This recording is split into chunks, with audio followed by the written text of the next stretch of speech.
Thank you, Chairman, members of the committee. Erich Haslehurst on behalf of the National Education Association, Rhode Island. Generally speaking, a lot of the bills that you're hearing tonight aim to get at something having to do with funding. And generally speaking, we believe that the funding formula needs to be reopened, revisited, looked at, and really redone. I'm here on 8 bills. I'm not going to read testimony on 8 bills. I'm really going to talk about one, but I do want to state for the record some of the bills that we are here in support of on behalf of the National Education Association. So Representative Corcoran's bill 5203 for the energy capable school buildings. We are in strong support of that.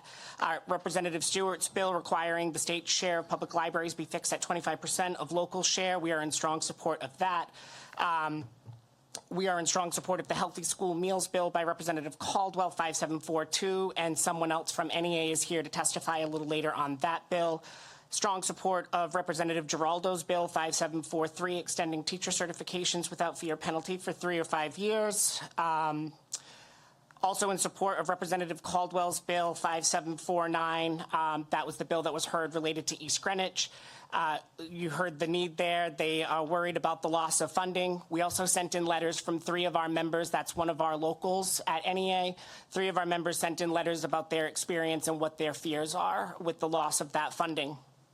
Also in strong support of Representative Shallcross-Smith's bill, 5976, providing the $4 million for the comprehensive and effective after-school program, school vacations, as was just testified by Jessica from Kids Count.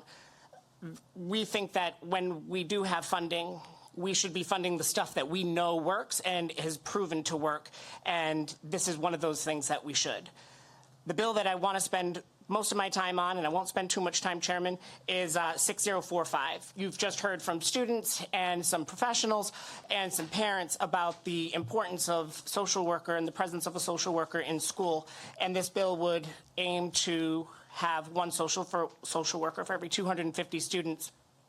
And that is, I forgot to mention, Chairman, I'm here on for two organizations, the National Education Association as well as the National Association of Social Workers Rhode Island. The National Association of Social Workers are the ones that have said and have studied and have found that one social worker for every 250 students is the recommended minimum, and we're not meeting that minimum here in the state, and you've heard about the need for why.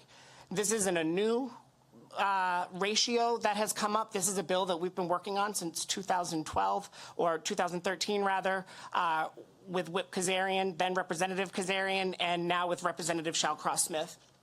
We recognize that this does come with a cost to the local municipalities, and in part that's why the $2 million are there, to help those municipalities who have the need, because there are some places that don't have as much need, who have the need to have a fund to draw upon so that way they can start to get towards that ratio.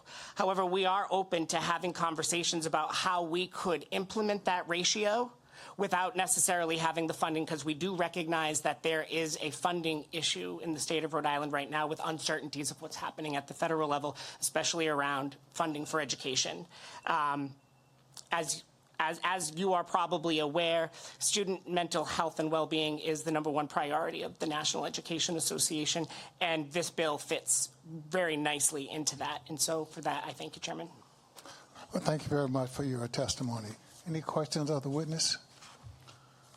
Okay, we appreciate it.